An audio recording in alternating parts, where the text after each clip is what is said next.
Very, very warm welcome to everybody this afternoon. Delighted to see so many people joining us today.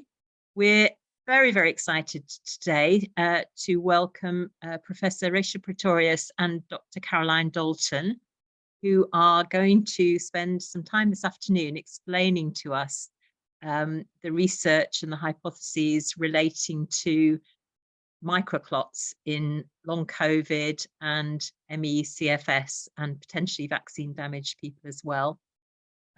The title of the talk is Vascular Pathology. So we're particularly looking at the evidence of microclots that is emerging. This is very, very exciting new science for us. And what's so incredibly exciting is that we've actually got a Sheffield link to this. So of all the talks we've ever run through this group, we are absolutely thrilled to find that Sheffield is at the forefront of some of this work, along with Professor Resia in South Africa as well. So this is a great afternoon for us. So without further ado, we are very delighted to welcome Dr. Caroline Dalton from Sheffield. I'll do a bigger introduction shortly. But first of all, we're going to hear from Professor Resia Pretorius, who is Head of Department and Distinguished Research Professor in the Physiological Sciences Department at Stellenbosch University, South Africa.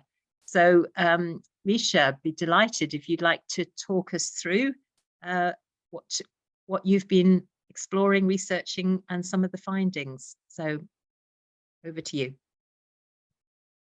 Hello, everyone. Today I will be sharing with you some of our latest research on clotting pathologies, and I will spotlight our recent findings in COVID-19 and long COVID, and I'll just touch on ME/CFS as well. So I just wish to acknowledge some of my research collaborators. I'm not going to go into much detail, but just one or two: Professor Douglas Kell from Liverpool and his assistant biologist, and we've been working together for many years, and a whole team of researchers at Stellenbosch University, my lab manager Chantal Venter, and then also clinicians, Dr. Jaco Loubser from Mediclinic Stellenbosch. Mediclinic private hospital group approved sample collection for all the samples that we've been going to show here, and we also received ethical approval and the medical approval from the actual hospital. So my lab and our collaborators from various labs over the world have been identifying inflammatory molecules in circulation that might be involved in and drive pathological clotting. And we have also focused our research endeavors on studying the effects of increased circulating inflammatory molecules and how they interact with cells of the hematological system. We focus particularly on platelets and red blood cells, as well as on the clotting protein fibrinogen. We are also interested in identifying novel inflammatory molecules that might play a role in the persistent symptoms of long COVID. Over the years, we have published numerous papers that show the importance of inflammatory molecules in circulation and their role in abnormal clotting. As I mentioned, I'm particularly interested in platelet signaling and how they interact to be a part of abnormal clotting. Platelets in circulation play a critical role in healthy blood clotting. However, they can become overstimulated and can drive pathological blood clotting if there are inflammatory molecules in circulation. This can happen in the presence of viral infections, where platelets can act as important signaling entities. There is also a complex relationship between the receptors on platelets and endothelial cells, where circulating biomarkers may bind to. As we now know, damaged endothelial cells and platelet hyperactivation are central in clotting pathologies. Our research group have shown that these pathologies are also present in acute COVID in various published papers. In the context of COVID-19, platelets are therefore central in immune activation and general coagulation, and they form various complexes and obviously can also complex within cells. This is known as platelet clumping. We are also interested in pathological blood clotting involving the main clotting protein, fibrinogen, which is a soluble protein in circulation. If you focus your attention to the three cartoons shown here, On the left, cartoon A, is a healthy protein structure, which has many alpha coils and few beta sheets. However, in the presence of inflammation, oxidative stress, and circulating inflammatory molecules, this structure changes where the inflammatory molecules, also spike protein, may bind to the fibrinogen proteins themselves, as shown in cartoon B. Such direct protein-protein interactions may cause the alpha coils to untwist into beta sheets, as seen in the cartoon shown in C. We suggest fibrinogen molecules may form in the presence of these inflammatory molecules and fold into a fibrinoid structure. And we have shown this with various amyloid protein markers, one of them theoflavin T and also amitrackers, and I'll talk about that a little bit later. We call these fibrinoid plasma proteins microclots.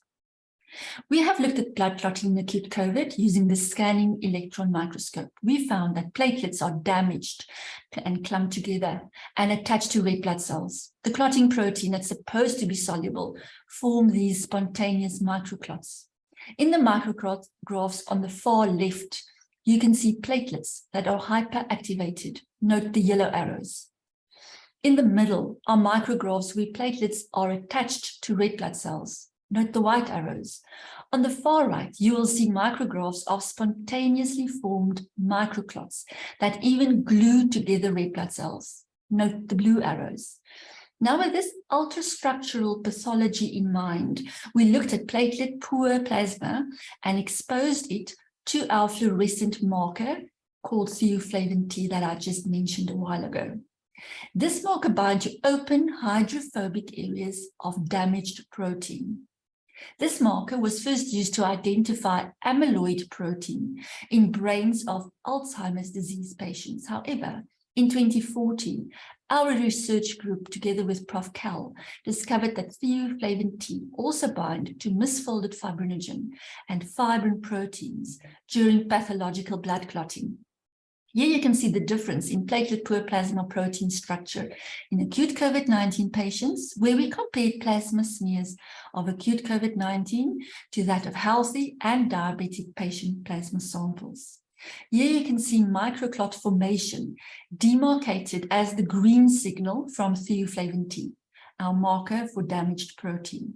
We found small areas of abnormal microclots that are present in plasma of healthy individuals, as can be seen in the micrographs on the left. More abnormal microclots were noted in plasma of individuals with diabetes. What was, however, quite significant to us was the extent of the abnormal microclots in acute COVID-19 plasmas, as seen on the far right plate. Also note the scale of 10 micrometers at the bottom of the micrographs. As microscopy results are difficult to quantify, we suggested a microclot and platelet grading system based on the various stages of severity of both microclot activation and based on platelet activation stages. Here are examples of our platelet grading system. In our experiments, hematocrit samples were exposed to platelet markers, and you could see it here as the pinkish signal and the greenish signal, and the micrographs on the left and the top row show examples of the platelets from healthy control samples with minimal activated platelets. This, we said, is stage 1. This plate shows increased platelet spreading and the beginning of clumping. The micrograph plate on the right shows platelet clumping.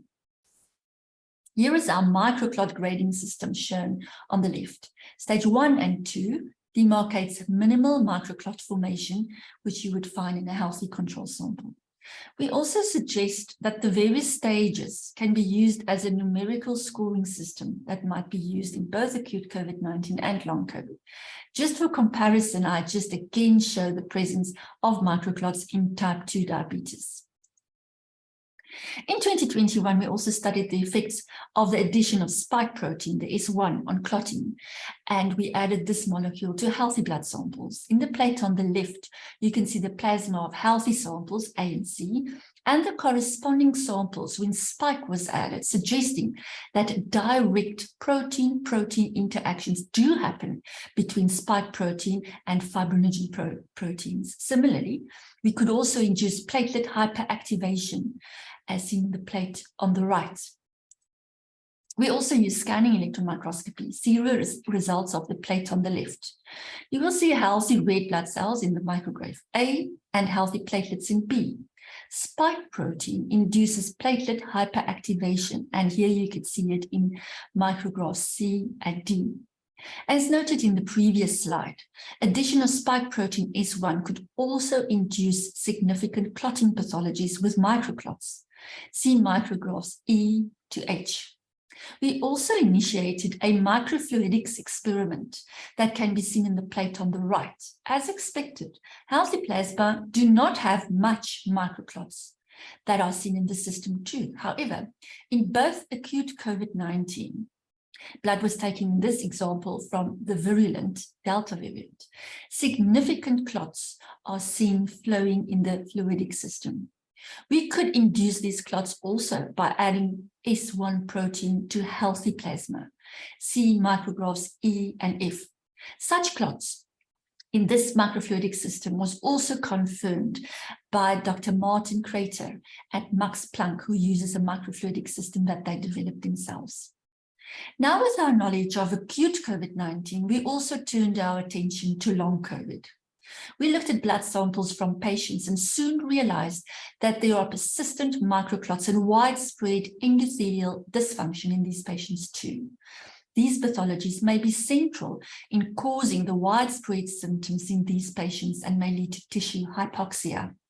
Here are some of our results from participants with long COVID. On the left, you can see platelets from healthy participants, and you can see platelets also from participants suffering from long COVID. On the right, large platelet clumps can be seen in long COVID population. We then also plan an experiment to look at proteomics of healthy plasma, type 2 diabetes, acute COVID, and long COVID. We added diabetes as we know that people suffering from diabetes are more prone to severe COVID-19 symptoms. For proteomics analysis, we prepared platelet-poor plasma. And to our surprise, we found a visible deposit at the bottom of the tube in acute COVID and long COVID, but not in diabetes and also not in control samples in the process of preparing the sample for proteomics. During this process, you digest the sample using an enzyme called trypsin. We then took this supernated after a first trypsin digestion step, and we wanted to see what happens why are we still seeing this deposit. Following a second trypsin digestion protocol, we could solubilize, and then we analyzed 1 microgram of protein. But first, we just looked at how the first trypsin digestion step sample looked under the fluorescence microscope. And here we could see that the patients with type 2 diabetes in plasma were fully digested, no signal. In contrast, still micrographs on patients with both acute COVID and long COVID. After the second trypsin digestion step, we digested the microclots and we found numerous inflammatory molecules that were substantially increased inside the digested microclots of patients of both acute and long COVID. Of particular interest were molecules that are substantially increased, and one was alpha-2 antiplasmin and various fibrinogen chains. If you just look at the clotting cascade, I'm not going to go into much detail, but alpha-2 antiplasmin prevents clot breakdown, and that might be one of the reasons we still see clots in these patients.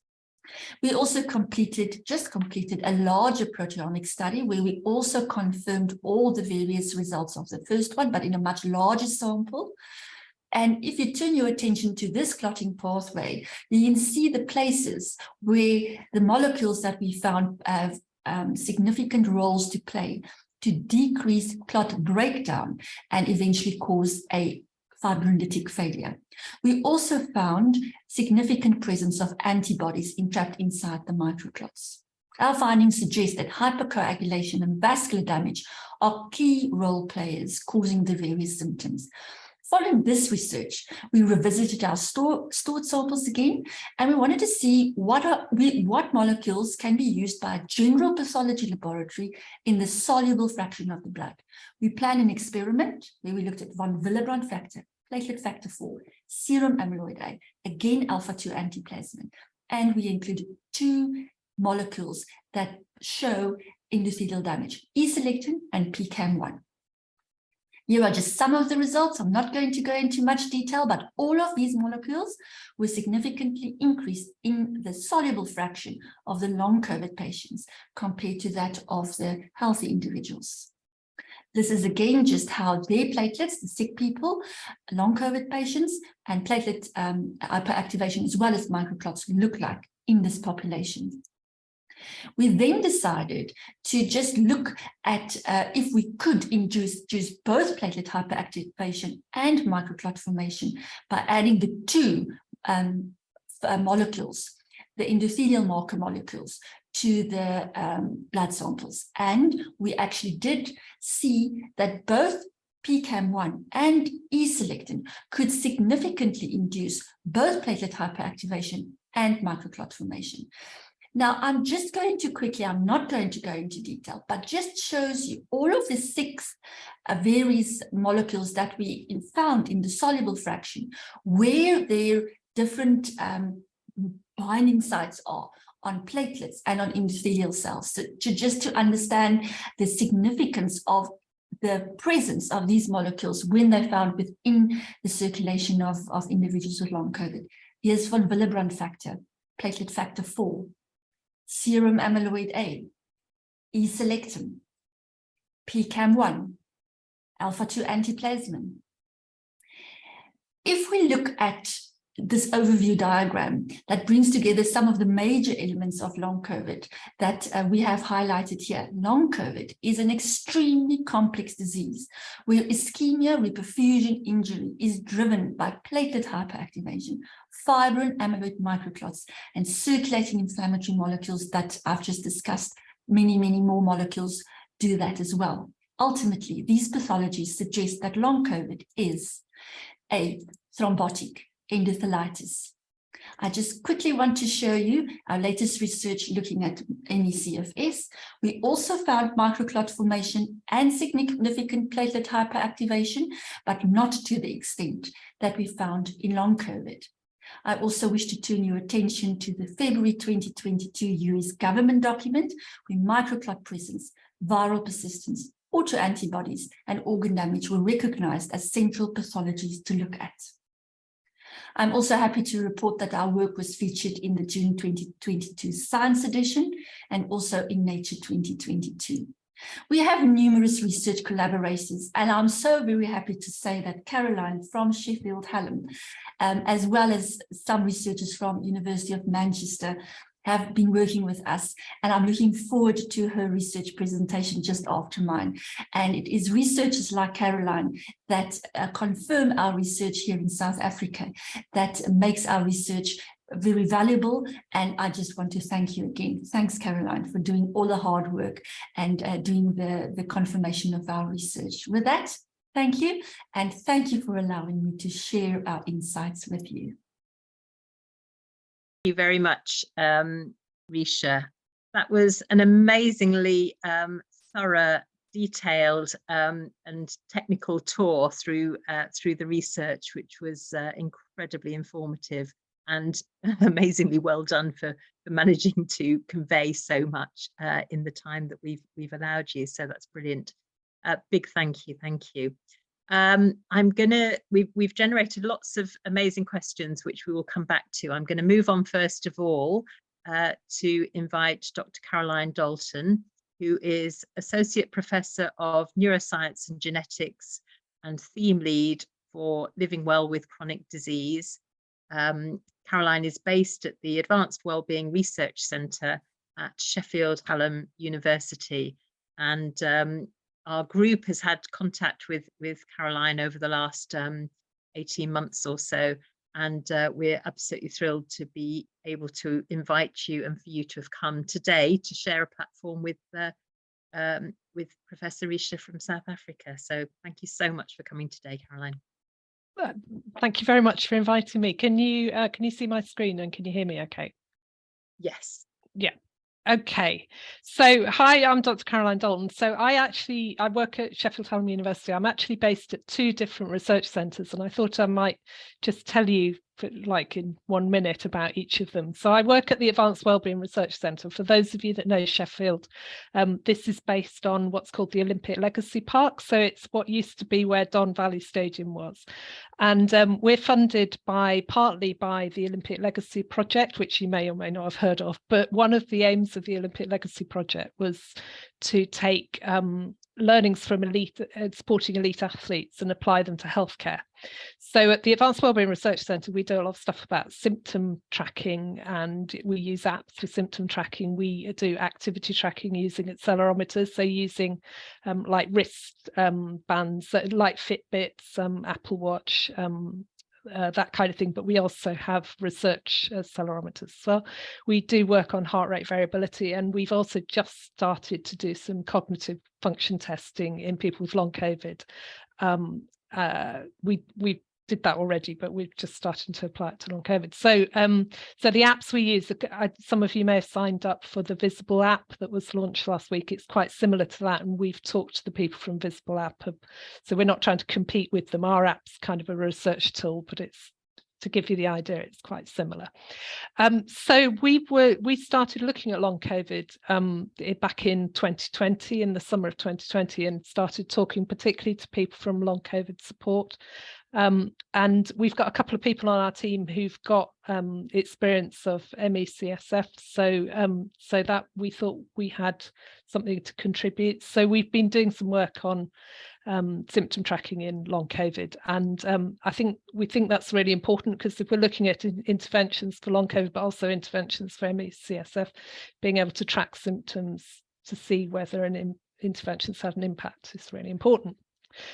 So, but then the other half of my time, so I spend half my time at the AWRC, and the other half of the time I'm at the Biomolecular Sciences Research Centre, because I'm originally a lab scientist, and we have expertise there, particularly looking at studying misfolded proteins, so looking at things like Parkinson's disease, and we were using THT staining in our lab. So we were working on long COVID, and then Resia and Doug's paper came out more than a year ago, using the exact same technique that we already had running in our lab. And it was like, whoa, 2 parts of our research colliding with each other.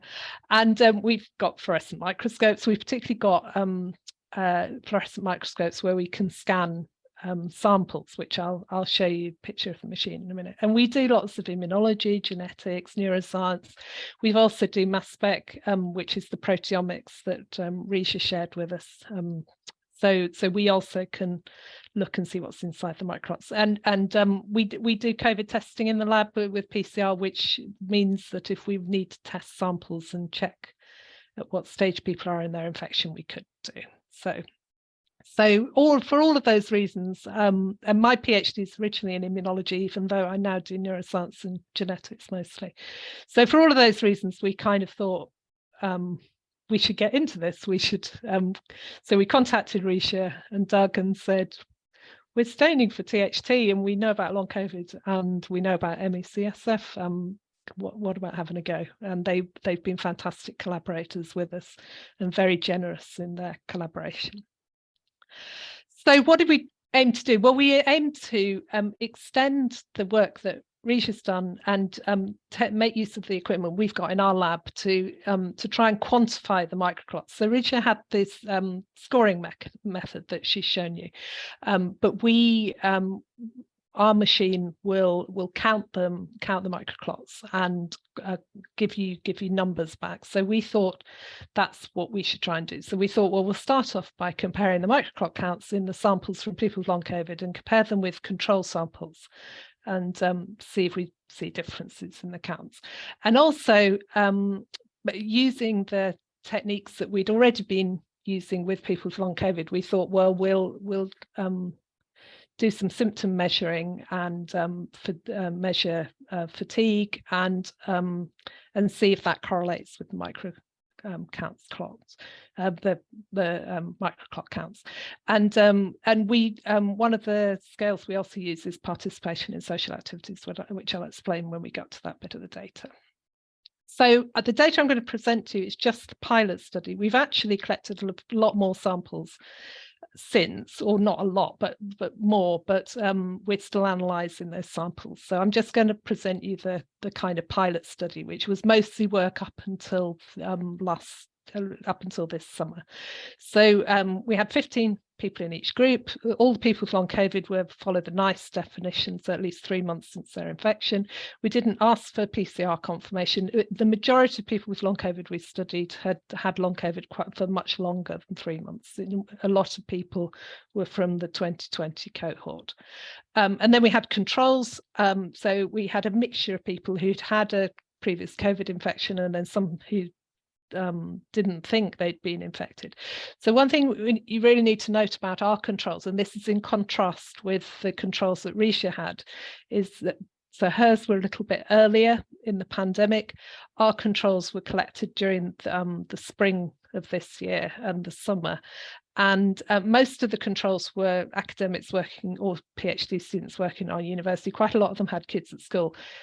They are very exposed to COVID. So obviously we were checking whether they had COVID infections, and nobody was actively had COVID infection. But the potential for some of them being asymptomatic is there, and the potential for them to sort of be exposed to COVID through their kids is there.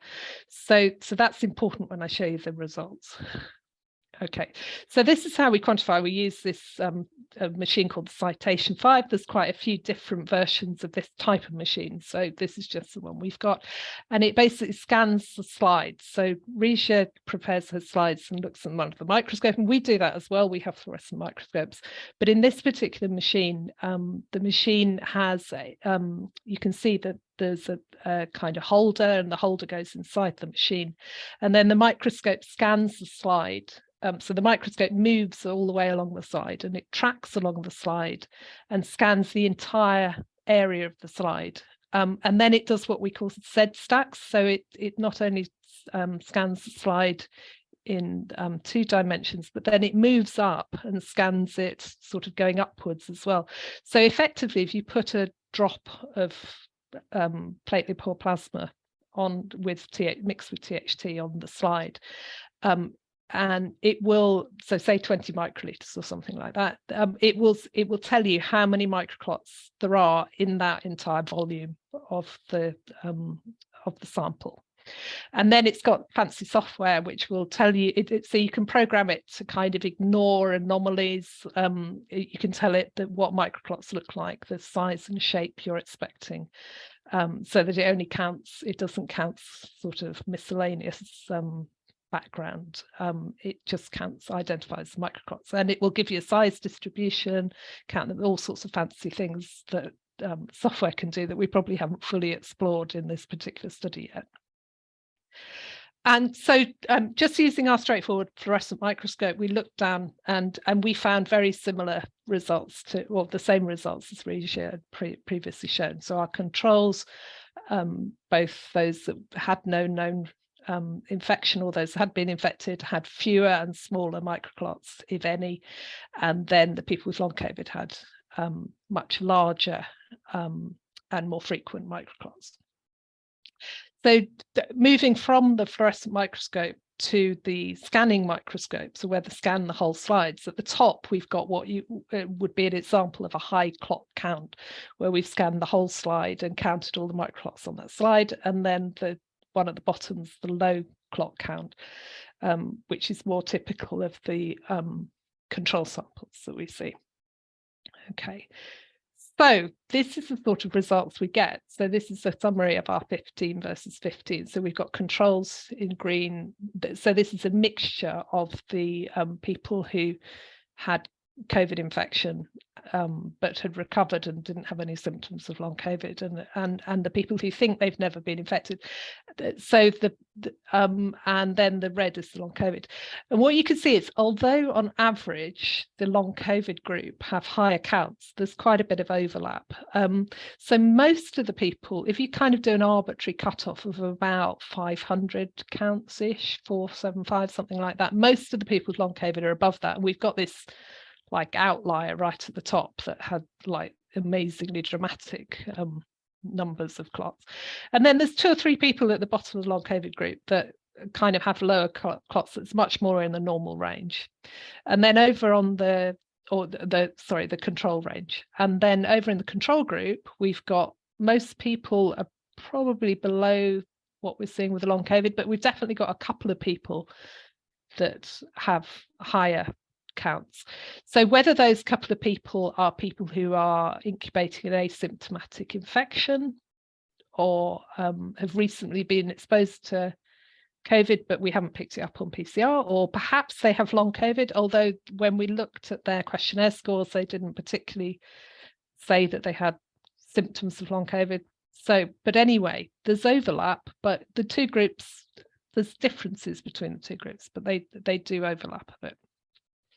So then we looked at symptom burden. So this is we gave people a questionnaire, online questionnaire, and we asked them to score a number of symptoms. So it was about 25 symptoms. So we took it off one of the long COVID papers that was published early in the pandemic in the summer of 2020, and just asked people to score 1, 2, 0, 1 or 2 how affected they were by the list of symptoms. And you can see that the people with long COVID in red have a much higher symptom burden on the y-axis compared to the control people, and really it's quite a diagnostic difference, really. And there is a significant relationship with the microclots, but the significant relationship is mostly driven by the fact that there's a difference in the groups, actually, and the people with long COVID tend to have higher microclots.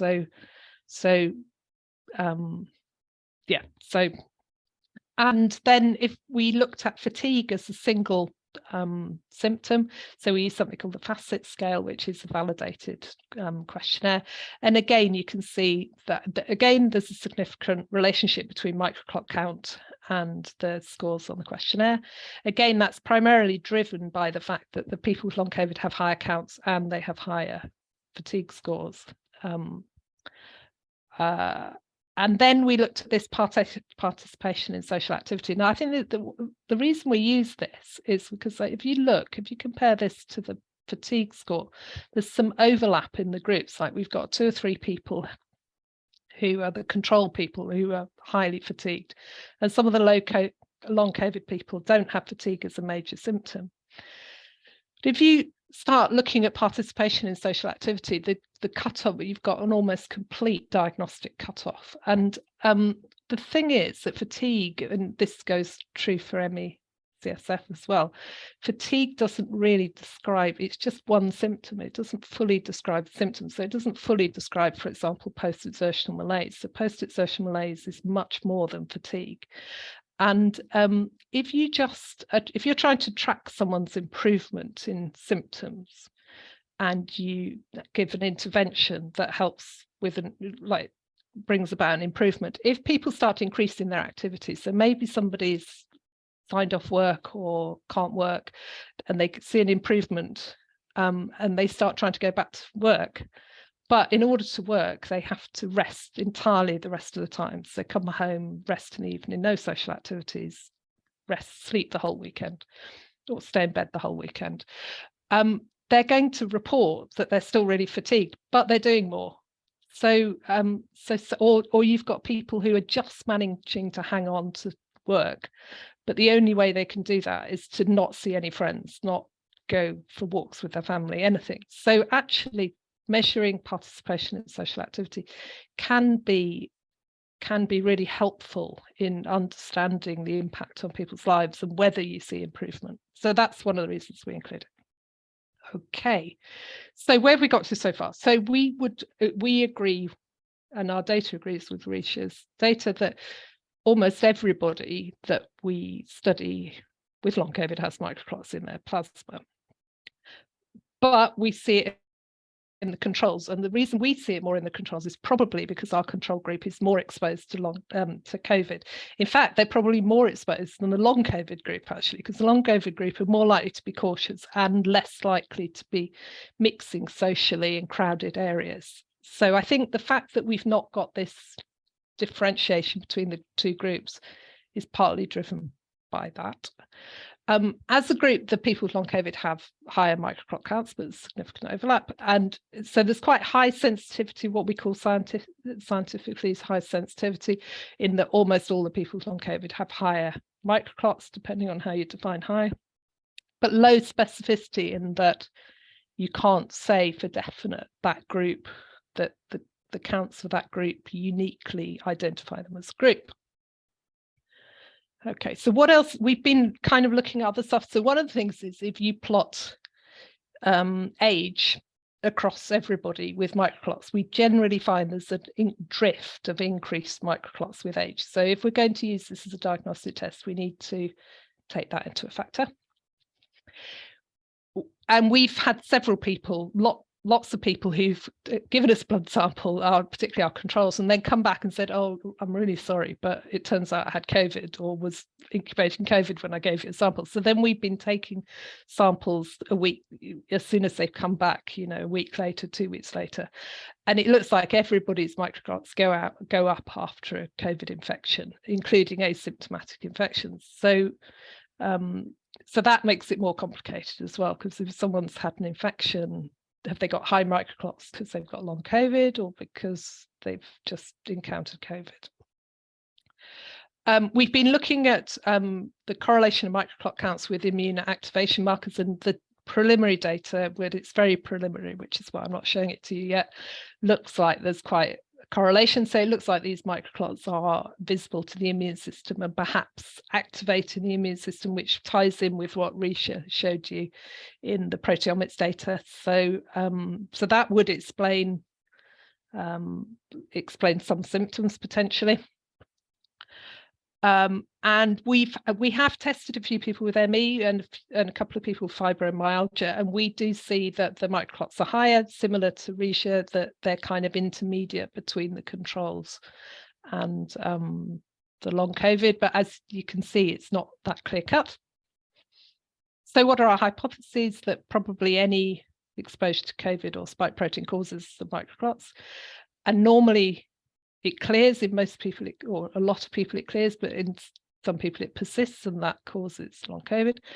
So maybe it's long COVID's microclots plus maybe, so Resia showed you that there's extremely activated platelets, clearly some kind of immune system activation, autoantibodies, something else. So I think this is the thing, is to combine the microclot testing with the additional things like the platelet activation, and that's what's going to give us the best diagnosis. So just a few words on, because I know it's extremely, for those of you watching with long COVID, and also hopefully in the future, if we can use this in ME/CSF as well, it's extremely frustrating to hear the reports about microclot testing and think, well, why can't we just get going? Why can't you test my microclots and then I can go to the doctor and get a prescription? And I know it's so frustrating. So the thing is that, and so we could use microclots to guide treatment decisions, or we could use, going back to the idea about treatment, monitoring the effectiveness of treatment. So if a treatment makes the microclot count go down, it might be a sign that it's a good treatment. The thing is, in the NHS in the UK, only validated tests can be used to guide treatment. So you have to get your tests validated by NICE, and you have to submit your data to something called the Diagnostic Testing Programme. So you have to give them data on specificity, sensitivity. So as you can see, we've got good sensitivity, but the specificity is not as good. So in order to get this to be a test that doctors are allowed to prescribe, you know, as the results of the test, we have to get it through this system. So I can assure you that's the aim. That's what, and we're talking to people who are experts in getting the test through this nice protocol to try and do that as much as, as fast as possible. So what are we doing next? Well, we've now got some funding. So we've done all of this with no funding. We've done it just like we kind of scraped down the back of the research sofa to find some money to do it. And but we now have some funding, so that's fantastic. So now we can look at samples from people with ME as well as people with long COVID and extend to that. I think someone in the chat mentioned vaccine injured as well. So we also, in the funding application, said we'd look at people with ME, we'd look at people who are vaccine injured. So we're looking for people to recruit for those cohorts. We have, as I mentioned, we've got more long COVID samples to analyse. So we'd be looking at how specific is the test for long COVID or ME. Is it just that microclots are linked to inflammatory conditions in general? But as Resia showed you, the clots look different in diabetes. They don't have, they digest much more easily. So are the ME clots the same as long COVID, or are they different? So we have, like Resia, we could put them in our mass spec and look at the proteomics to try and determine that. Yeah, so we need to do things like variability over time in the same person. So do we get the same result if we take a sample every day for a week? Do we get the same result if we do it every week for 6 months? What results do we get? And do those track symptoms? So as people have, long COVID and ME are very episodic conditions where, you have periods of improvement or slight remission and then maybe a crash. And so do the microclots track those in any way? What about all the other markers we've mentioned, endothelial, platelet, activation, immune markers? So that's what we're going to focus on next. I think, I think that's everything. Thank you. Thank you so much, Caroline. That's again an incredibly useful run through of where the research is at the moment. And I've seen questions which are asking about what the a bigger study, and I think you've already indicated that the bigger study is underway. You have a good amount of the data, but you're partway through the analysis. One of the questions I've got here is from Nicholas, is about if you measured clotting over time in one patient, would that clotting, does it naturally reduce, or is it staying consistent, or do you have any sense really of what the natural processes are to deal with clots? I can answer that a bit. So we have plotted our data. Again, it's very preliminary data, so I didn't think I'd show it to you because it's sort of, but we plotted our the counts in the controls base. So one of the things we ask in the questionnaires and the control is, when did you have a COVID infection? Give us the dates of the COVID infection. And if you plot those dates and you plot the microclot counts, the further you get away from the COVID infection, the lower the counts go. So for the people that they've, give us a sample 2 weeks, 3 weeks after a COVID infection, their microclot counts are up in that long COVID kind of numbers, really. And then as you get the weeks away, by the time you get, say, 3 months away from COVID infection, you're comfortably back down into that control group. So yes, is the answer. So the hypothesis would be that in most people, when they get a COVID infection, and possibly other infections, flu, but you see the microclots in flu might be different from the microclots in long COVID, might be different from the clots in ME, CSF. That when you get an infection, you get a kick of microclots and then they naturally break down, and that's what's supposed to happen. And in long COVID and perhaps in ME, CSF, they don't break down for some reason, or they're persistent, or they keep getting seeded back again. So whatever's caused it, whether the spike protein keeps seeding them back again, something like that. Okay, thank you. And I've got a whole load of wonderful questions here, including a lot for Professor Resia as well. I'm just going to stick with you for the moment, Caroline. So obviously for everybody here, and I can see lots of people volunteering for as many studies as you want to The sense is if clotting, so does clotting cause the symptoms of ME/CFS, of post-exertional malaise and other things? Do we know that there is that correlation? And if so, is there any medication to reduce microclotting? But would it actually make a difference? So I'll say a little bit, and then I'll let Resia say what. So I'm an immunologist. So I always think, well, originally I don't know do neuroscience genetics. So I always think everything leads back to the immune system, and that's the most important thing in the world. So I think, and I also think that post-exertional malaise is reminiscent of that feeling when you first come down with flu or a cold. Not for everybody, but for some people, and that's your immune system that giving you those symptoms.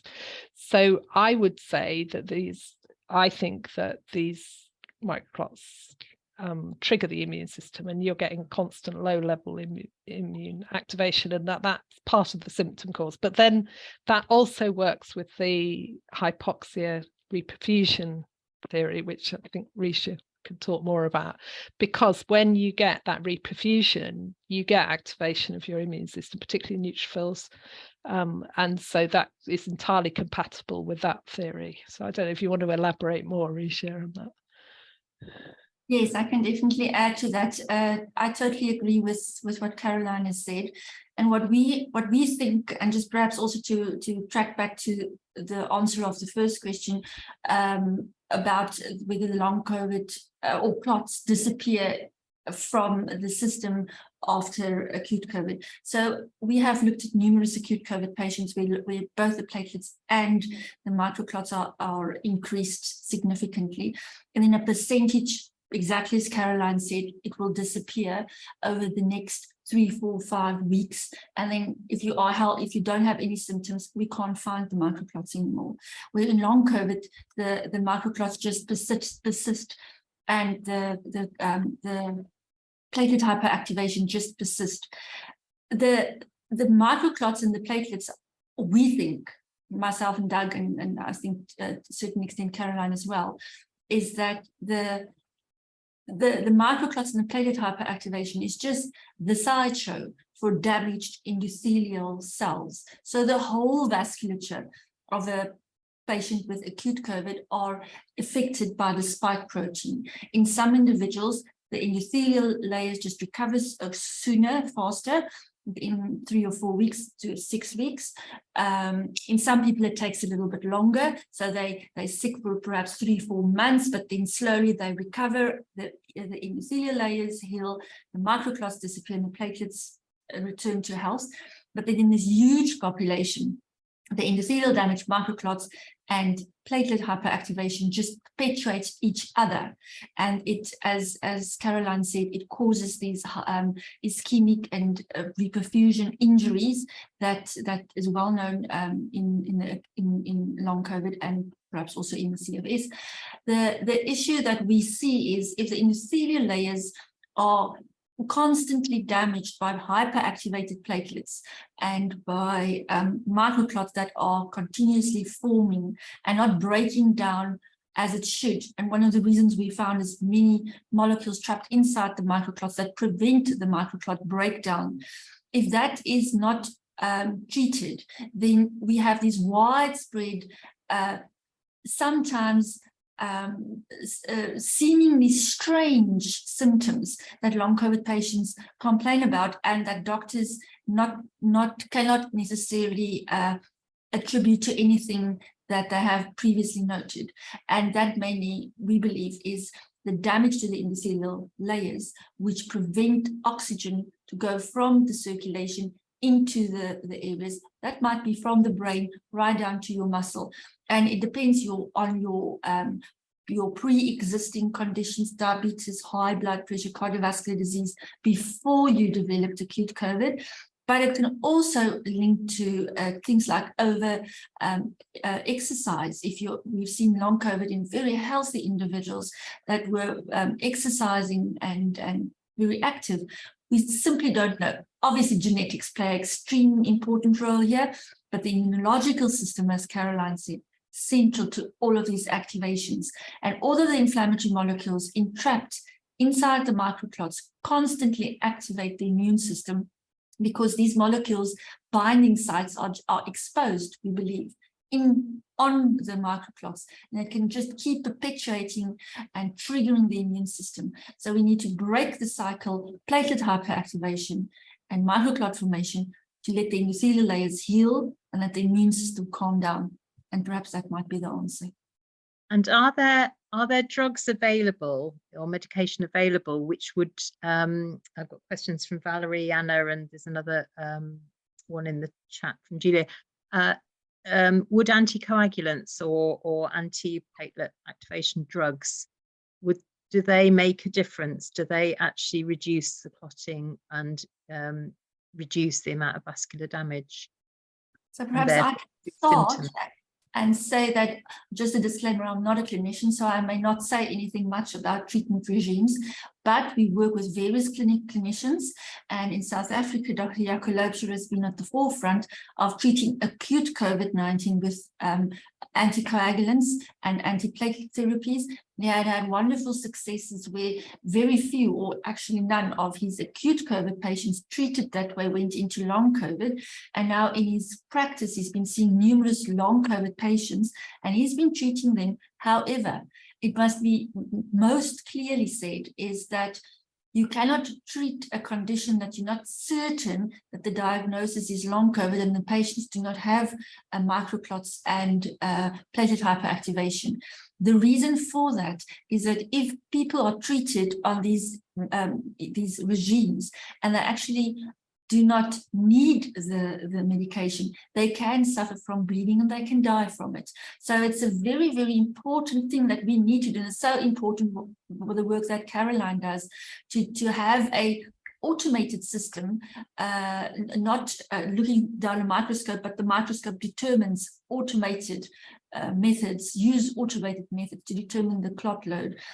We need to have that, but we also need to look at platelet hyperactivation. So the short or the long short answer is it works, but it needs to be regulated and it needs to be overseen by a really informed doctor to do that. But then on the other hand, there have been numerous reports of nutraceuticals that are clot busting and biofilm busting nutraceuticals like nattokinase and serrapeptase. They are not anticoagulants. They are enzymes that break up clots and break up biofilm. Coming back to the clots might contain biofilm as well and produced by bacterial viruses. And that has been on Twitter and anecdotally been helping both long COVID patients as well as ME/CFS patients. That said, we urgently need trials. We cannot say anything about treatment if we don't have trials. The reason for that is we need to see within the long COVID population which individuals would need anticoagulants, which will benefit from some other forms of interventions, and who might eventually benefit from looking at viral persistence and treating viral persistence with antivirals. So unfortunately, as with any disease, long COVID is not a homogeneous condition. It's a multifactorial condition, and we must really tease out which drugs and which nutraceuticals should be given to which populations. And therefore, diagnostics are central here. Thank you. Caroline, I could just add on that. So, there are hopefully some clinical trials of triple therapy going to start in the UK. So we kind of know a bit about those. So hopefully,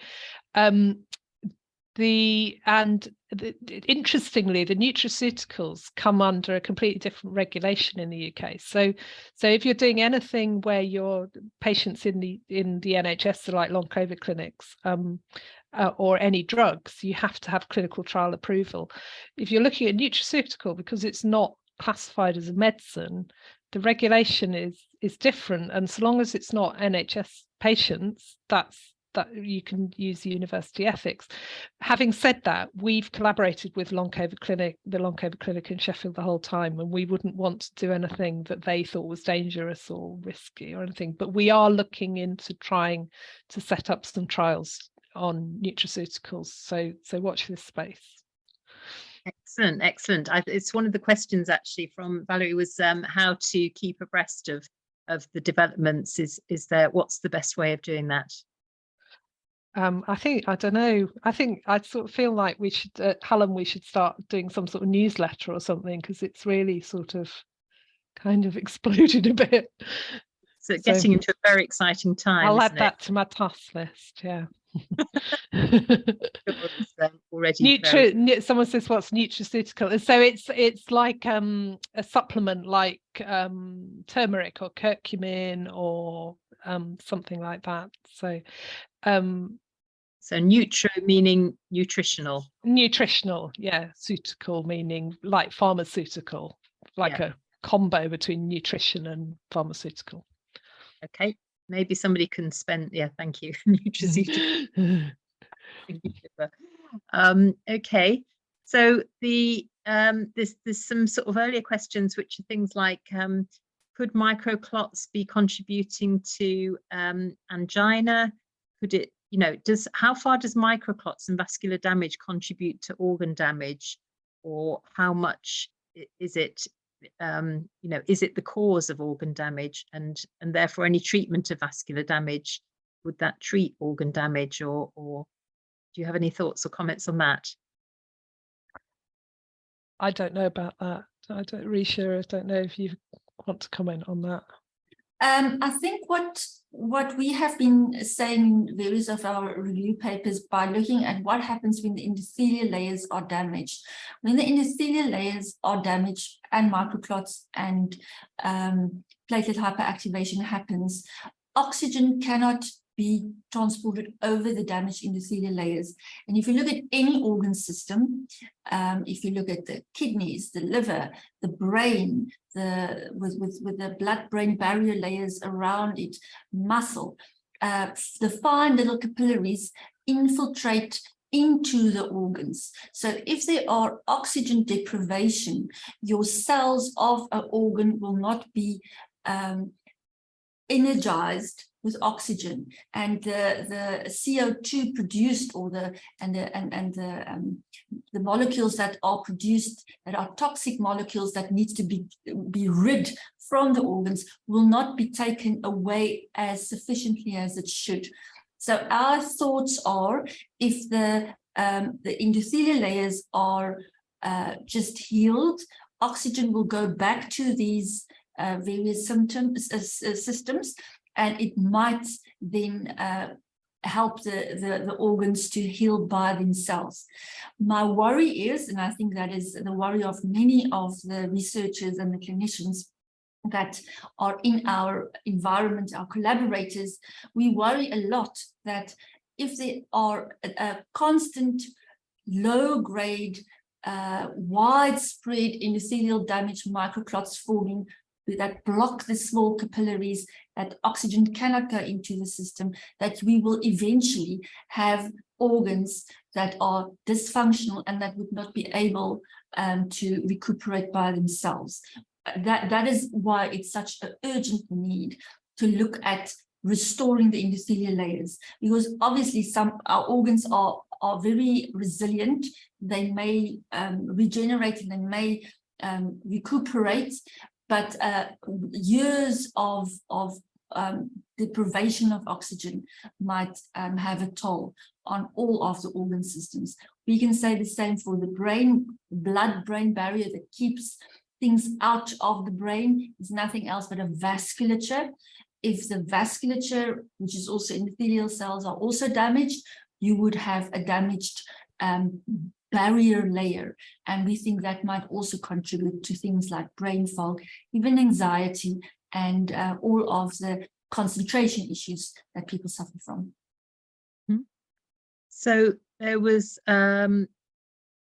lots of different questions. There was a question about hyperbaric oxygen. Do you again, it may not be something you can comment on because it's not been part of the research, but would that address some of the things that you've just talked about, Resia? We have seen some comments that people that have done that have felt better. Unfortunately, it would be a short-term solution because it might dilate the vessels. People have also mentioned that they feel much better and have some form of recuperation after they have done cold therapy, where they are exposed to very cold temperatures for a very short time. That has something to do, we think, with immune regulation, but perhaps Caroline might have some answers on how that works. I'm not too sure, and I'm not sure if research has gone that far, but those are the type of adjuvant treatment options that people have been following, and some have anecdotally said they felt better. Mm-hmm. Is there anything you'd want to add to that, Caroline? I don't know a lot about the immunology of cold shocking. I mean, I know it's a thing, but I don't know lots about it. Okay. Another thing to be tested, I think, that it's part and parcel of one of the things that need to be figured out when we do trials. Yeah, okay. Yeah. I mean, there might be something to do with if you've got microclots in your capillaries, the cold shock of you kind of get your reperfusion all over in one go, and so that might help, something like that. I don't know. We simply don't know. I had a question from Nicholas about, have you noticed any differences in molecular structure between people with long COVID and people with ME/CFS? How you've talked about kind of the numbers of microclots being kind of slightly different. We haven't looked at that yet, but we will do. I don't know if you have, Resia, what the proteomics looks like, or do you think they mean structure or the proteins in the microclots? I don't know. We've not seen any difference in how they look down the microscope, but the proteomics might look different. Have you put the ME/CSF ones in the mass spec, Resia? What do you see? Yes, just on whether they look different. The size, yes, they are much less microclots. The actual physical size of the clots are much less than in the long COVID. I think that's to do with the spike protein. The look, if you look at it, I cannot see the difference except for size. About proteomics, we have just finished 8 months, 9 months, 10 months analysis with literally 1 million lines of proteins that we looked in a very small population of well-chosen controls that we know don't have long COVID, didn't have COVID, were perfectly healthy, which, as Caroline mentioned, is a difficult thing to get currently. But we've had such a control group, and we've got an ME/CFS group. And I could just say, watch this space. We've got interesting results coming. The data is just in. We're crunching through the 1 million lines. We've got excellent results. I hope to share it very, very soon. Right. Okay. We've also got a question about, I'm going to lose the names of who's asked everything, but other viruses, do they trigger similar amounts of microclots? And obviously the one that people are particularly concerned about is Epstein-Barr virus, as something that's talked about a lot in the ME world. But you talked about microclots in other things like diabetes, but do you have a sense of other viruses? We haven't looked at it yet, but that's on our horizon, and the proteomics might give us some information on that. Yeah. Right. Okay. And people are asking whether apheresis is something that is worth considering or pursuing, or do you have any comments about that? So HELP apheresis filters out the blood, filters out microclots. There have been some reports of people doing very well on HELP apheresis. The trials must also be done on that. And I do know Dr. Beate Jaeger from Mulheim in Germany has got great successes with treating people with HELP apheresis. But that said, it removes the clot load temporarily, perhaps. You need to have quite a lot of them. It is extremely expensive, and I know she combines it with triple therapy or variations of it. So once again, it's one of those things, again, we need to test it in a clinical trial, but Dr. Jaeger and some other clinics have got really well responses, good responses from their patients, but trials, we need that. Absolutely. And the worry is that these are temporary relief rather than long-term cures. Yeah. Do you have any? Sorry, Caroline. So, like someone on Twitter, I don't know, maybe it's someone in this meeting, used the analogy that you've got a tap turned on, flowing into a sink, and then the sink's overflowing, and the microclots are overflowing onto the floor, and you maybe hyperparesis and things is mopping the floor, you know, so that's better because your kitchen's not flooded anymore, but it's not necessarily turned off the tap. So okay, and obviously it's hugely expensive, so it's a very, very high risk thing to do if it's not going to provide a long-term solution. Anything else you could say about vaccine damage as opposed to long COVID, post-COVID infection? Is there any kind of particular differences you've noted, or have you done enough research yet on people with vaccine damage induced? So we've done a couple of people. I can't say one way or the other yet. I mean, it's plausible that the spike protein on its own could cause microclots. What I would say is that I think getting COVID is always worse, as in the risk of getting long COVID and getting microclots is always worse with having a COVID infection than any risk from the vaccination. So there's definitely people who are reporting being vaccinated injured, but if you look at the percentage of people compared to the percentage of people who get the same syndrome post-COVID infection, they're not comparable. So, and the people we've spoken to who report vaccine injuries are all, they're not necessarily pro-vaccine in that they want their booster personally, but they're not. The people we've spoken to say that people should get vaccinated, at least their initial vaccinations, and they're not saying that this undermines the vaccine in any way. And I think that's important to say. Really important to say. Thank you. I can also agree absolutely with Caroline.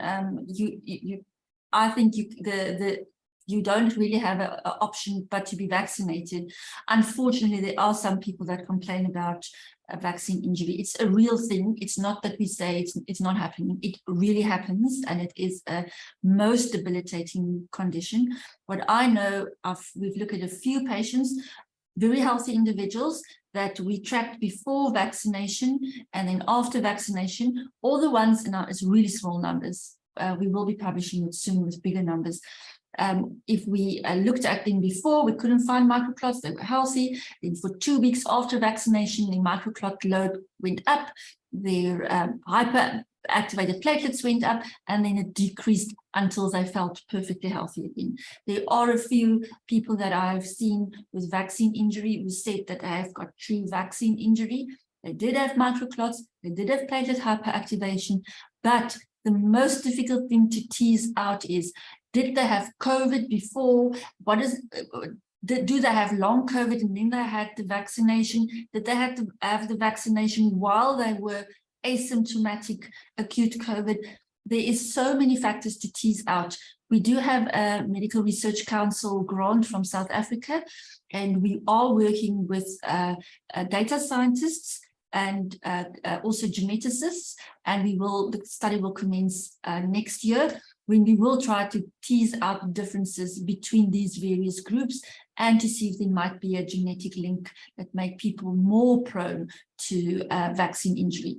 I must say, just one last comment about this is, some people are calling vaccine injury a form of long COVID. I think we need to separate the two terms totally. It's a vaccine injury versus long COVID from the actual virus that you were infected from. So I think we must distinguish between the two terms. And I think the other thing is, it would be unsurprising that you get a spike in microclots after the vaccine, because the purpose of the vaccine is to activate your immune system. So if when you activate your immune system you get microclots, it's completely normal thing. you would expect to get microclots after a vaccine. So then you're back to why in a very small percentage do you get persistence? And and because the kick of microclots you get from the vaccine is nothing as high as the kick you get off getting infected, that's why the percentage of people who are affected after vaccine is very small compared to the percentage of people that are affected after an infection, which is why not being protected against the infection is a really good thing to do. Okay, hang on, not being protected against the infection is a bad thing to do. Yeah, so certainly having your first vaccines, definitely, because they're the thing that give you the most protection. The boosters after that, you know, kind of top that up and will be different for different people, but definitely getting vaccinated at all in the first place, really important. Okay, Absolutely. and I had one question which was very early on, which was whether COVID, if you said COVID causes, or in your view, Caroline, it causes autoimmune disease. Would you say that one of the questions is would that be recognised as MCAS, as mast cell activation syndrome, or do you mean it could be a whole I guess, yeah, so I was sort of putting that forward more as a hypothesis, in that the whole thing is very reminiscent of MCAS, very reminiscent of autoimmune diseases, recognising what Resia said, that that long COVID is an umbrella term, rather than that I have data to show that. But I mean, other people I think have shown data that show, and Resia found the antibodies in the microclots, which kind of goes with that, doesn't it? I don't know if you want to say anything on that, Resia. Yeah, unfortunately, I'm also not an immunologist. So we just, in our latest proteomics paper, we just report the list amongst all the clotting proteins and the alpha-2 antiplasmin that prevent clot breakdown. We just reported a long list of antibodies, what they are, what they do. There were 1 or 2 autoantibodies in there. And the question arises is if perhaps they're not there right in the beginning of long COVID, but the question is, the longer you sit with these microclots and all the inflammatory molecules entrapped on it, will your body then react with reaction by producing these antibodies or autoantibodies? Might they play a role because of the pure length of the disease progression? We simply don't know, but we don't want to have to find out. The longer you sit with long COVID, the higher your chances are to develop full-blown rheumatoid arthritis type or MCAS type pathologies. We cannot simply afford that for our population. Okay, and then I'm just going to finish off then with one last kind of question, which is, we recently heard on the news about some potential breakthroughs in Alzheimer's disease and the potential for looking at some drug treatments in relation to the amyloid protein that appears to be linked to Alzheimer's. Is there anything there to jump onto? Is there any connection there, or is that not? So the problem is the word amyloid is used as a generic term, as opposed to, so beta amyloid, which is the misfolded protein in Alzheimer's, is a specific type of amyloid, whereas we're using the word amyloid to describe generically misfolded proteins, which are not beta amyloid, so they're not the same protein as in Alzheimer's. So it's a bit like, I said this in another meeting, then I realized that maybe our younger viewers don't recognize this as an analogy, but it's like, you know, like you always call the Hoover, but actually it's a vacuum cleaner. So like the Hoover is the beta amyloid, okay, but amyloid is like, you know, so maybe microclots are like a Dyson or something. They're not the same beast. So probably not is the answer. I agree. Okay, thank you. Right, yeah, I think I'm going to pull the session to a close because we've gone a little bit over our time. In terms of exercise, I think the answer is pacing. It's not related to microclots in particular. It's the general advice around exercise. So right, I know that people here, there's loads of people here, and we will have lots more potential for much greater discussion. what I think will be amazing for the Sheffield group is if, Caroline, if at any point there is something to tell us, you send it to us and we can send it out in our newsletter to all our members, and we can also put things on our website. This has been a very, very exciting afternoon. We're absolutely thrilled and delighted, Resia, that you're able to join us all the way from South Africa and to share with us absolutely cutting edge research, which does generate a level of kind of excitement and hope. I hope that is kind of well-founded in the end.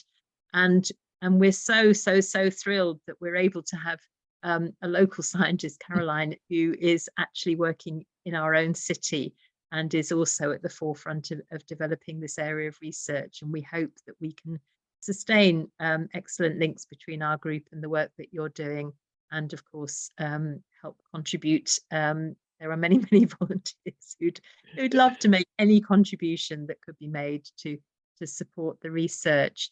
So can I say a big thank you to everybody for joining us this afternoon, for those two fantastic presentations, for very lively discussions, some excellent questions.